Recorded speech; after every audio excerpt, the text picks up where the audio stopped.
In previous videos, we've learned to notice thoughts and to give space to emotions. Now we're going a little deeper, exploring the parts of ourselves that usually stay hidden. The thoughts, impulses, or feelings you avoid. The shadow or shadow parts. What if the parts of yourself you hide are actually trying to guide you? Imagine for a moment that everything you struggle with, every fear you hide, every wave of self-doubt, isn't something to conquer or erase, but a compass pointing you toward your untapped potential and your true purpose. What if the reason you feel stuck, triggered, or quietly dissatisfied isn't because something is wrong with you, but because you've been ignoring the most powerful part of yourself? Today, we're exploring one of psychology's most profound insights, Carl Jung's theory of the shadow. This isn't abstract theory. It's about uncovering truths that can reshape how you see yourself and how you live. Shadow work can feel intense, but we'll approach this strategically, one step at a time, so you can explore safely, uncover hidden strengths, and begin living more fully as yourself. So what if ignoring or controlling these parts of yourself is exactly what keeps you stuck? Have you ever noticed how certain people trigger you instantly? Maybe it's someone who seems overly confident when you struggle with self-doubt, or someone who looks lazy when you pride yourself on discipline, or maybe someone who's openly emotional when you value staying composed. Pause for a moment. Think of a situation or person who comes to mind in this way. What quality stands out? Maybe confidence, laziness, control. And now notice any sensations, images, anything you feel inside, that reaction in your body. That's not random, it's information. Consider this, that tension in your chest, the flare of irritation. Is it something you suppress? Something you were told was too much? Or something you secretly wish you could embody? Most people try to ignore it. They tell themselves, I shouldn't feel this way. They push it down and move on. But that leads to repeated patterns and stunts growth. Because here's what's fascinating about these reactions. They're mirrors. So, what irritates us most about others often reveals what we've rejected or is actually unknown in ourselves. Jung called this rejected part of our personality the shadow.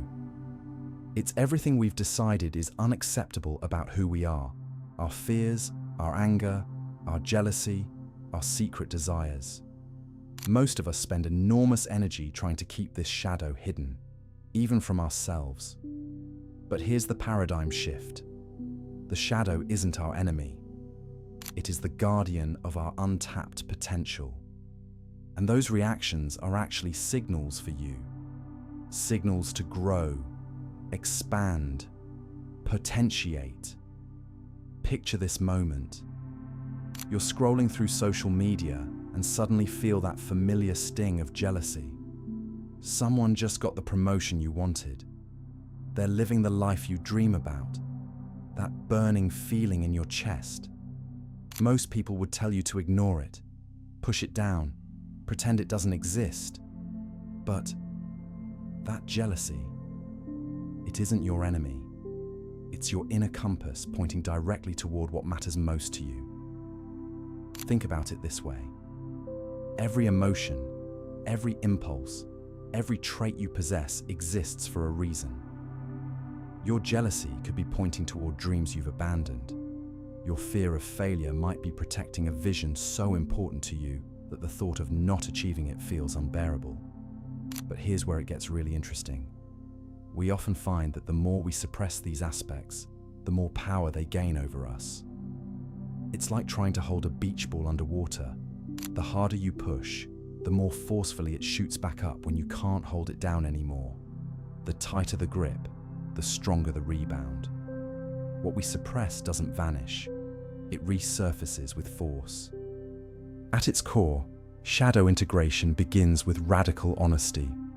This means looking at yourself without filters or excuses. Yes, you might feel jealous sometimes. You might judge others.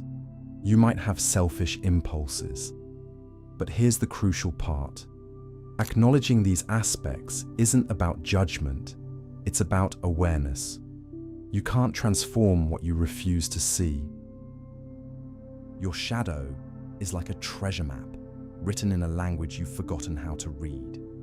Every fear, every trigger, every moment of shame is actually a breadcrumb leading you home to yourself. Here's where it gets uncomfortable. There's a deeper dynamic at play. Most of us don't just hide our darkness. We project it onto others. That colleague who irritates you, the friend who seems arrogant or too emotional. Chances are they're reflecting something you refuse to see in yourself. Projection is the psyche's way of keeping uncomfortable material at a distance. But each trigger is also an invitation to reclaim a part of yourself you once decided wasn't acceptable. Let me give you an example. Maybe you were told growing up that you were too sensitive, so you learned to hide your emotions, to toughen up, to not let things affect you so deeply. But what if that sensitivity was never the problem? What if it was perceptiveness, empathy, emotional intelligence waiting for direction?